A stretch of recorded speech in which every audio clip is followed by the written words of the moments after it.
Hello, everybody. So for my paper, I am continuing my thesis work, which was written last semester, and I wrote it on Australian Aboriginals and their perceptions and conceptions of time.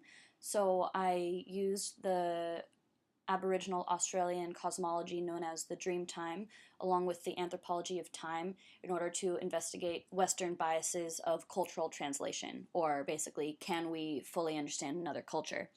And in that, when I used the term Australian Aboriginals, I looked cross-culturally at the Dreamtime cosmology that all 500 to 600 tribes of Australia have as a basic pattern. There are exceptions. But I didn't have the space or time to get past the epistemological issues and look at the specific or some specific tribes of the modern day and some issues that they're facing, environmental things, and so this was a perfect opportunity for me to do that. So in this paper, what I'm going to do is I'm going to contextualize the Dreamtime cosmology by using the Goolarabooloo tribe in the Kimberley region of Australia, and specifically look into the Songlines, which is something that I didn't investigate at all in my last paper, even though I did come across it a lot just to save space. So I'm going to bring my thesis into the present day by approaching it from an environmental anthropology and barefoot anthropology perspective, which is an activist perspective. So what is the Dreamtime? Dreamtime is a cosmology, a way of life that's not just a way of thought, but something that is fully integrated into the Australian Aboriginals' life, as we've learned in this class about many other cultures.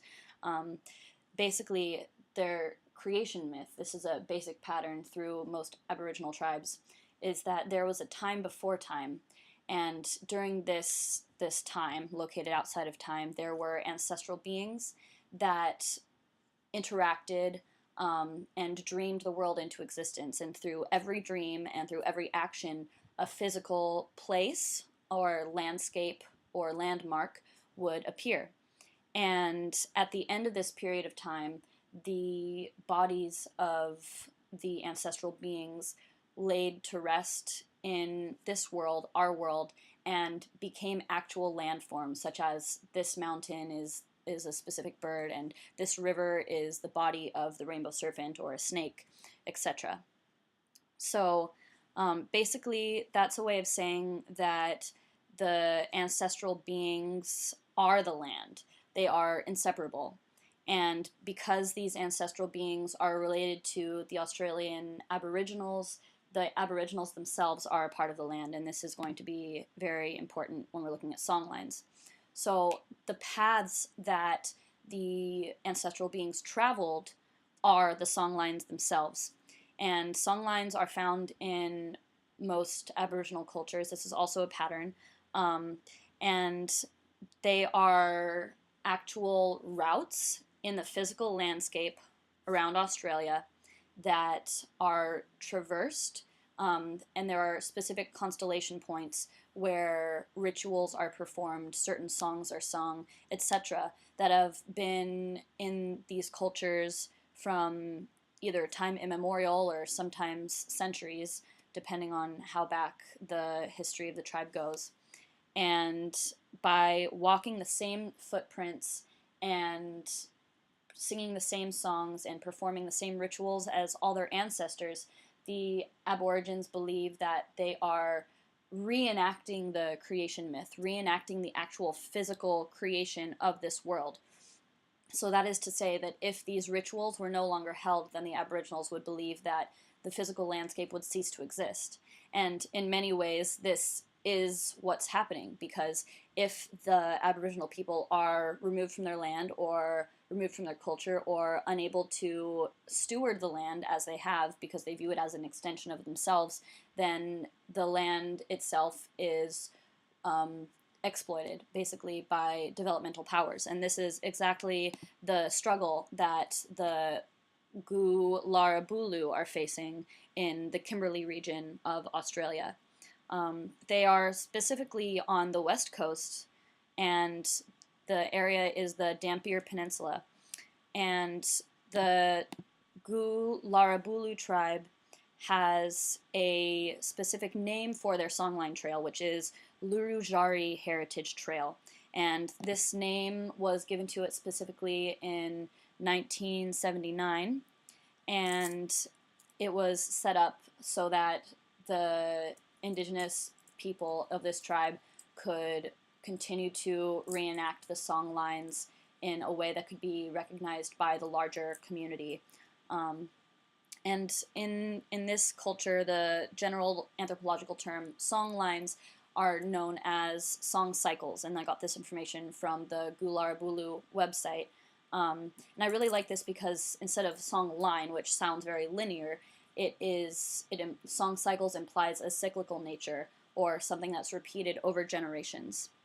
So the Goolarabooloo on their website described these song lines as an oral heritage map, and they claim that walking these paths, singing these songs, and performing these rituals teaches, reteaches them and teaches the next generation codes of behavior to sustaining the land and the people. They write that song cycles have a physical land mass, length, and width. They're made with sites, like constellations, and a very important part of the emplacement of these song cycles is that everything that is needed for the ritual, for the ceremonies and the usage of that area is located within each region of the land itself. And they're traversing miles and kilometers and kilometers and kilometers of distances. So this is very important because the landscape changes as they progress in it, and so do the resources that have been used traditionally to bridge them with the ancestors, connecting them through time and reenacting the creation of their people. They say that lian is the character or feeling that each song gives you, and it's considered to be alive and affect people. The lian is the resulting feeling of performing these songs or actions. It can be either positive or negative, invoking any kind of feeling depending on the purpose of the song. And this also links them through time to feel the same emotions that their ancestors felt. A Goolarabooloo man said, "We don't own the land owns us, you know. If we not out there on the land's not going to give us the food or not going to grow because land needs people, needs the people to be out in the land to regenerate. The land means everything to me." So this is the idea of participating actively in sustaining the land and also sustaining the well-being of these people. So the specific point that this oil refinery, as mentioned in the original abstract, is called James Price Point, which is Walmadan in the Goolarabooloo dialect, and it's midway, right in the middle of the Lurujari Heritage Trail, or their songline. There's a $40 billion facility that is proposed for gas. There are also mining interests for copper, bauxite, uranium, and coal. And there are allegations right now that the Western Australian government and Woodside Petroleum, which is the main oil refinery, have ignored the state's Indigenous heritage laws, which have attempted to put more empowerment into the hands of the people. And even more disturbing is that the Kimberley Land Council, or KLC, is basically an association of the Aboriginal people of that region.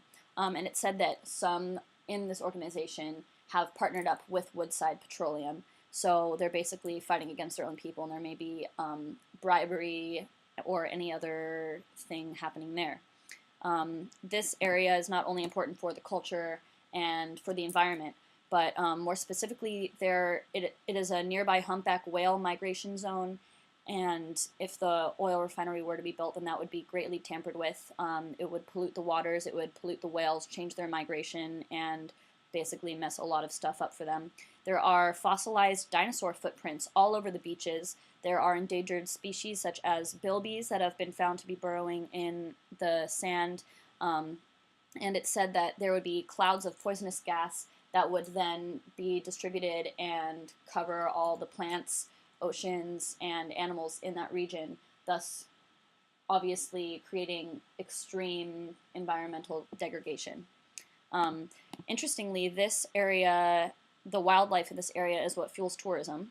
There's also interests of gas, oil, and fracking that are economic tools.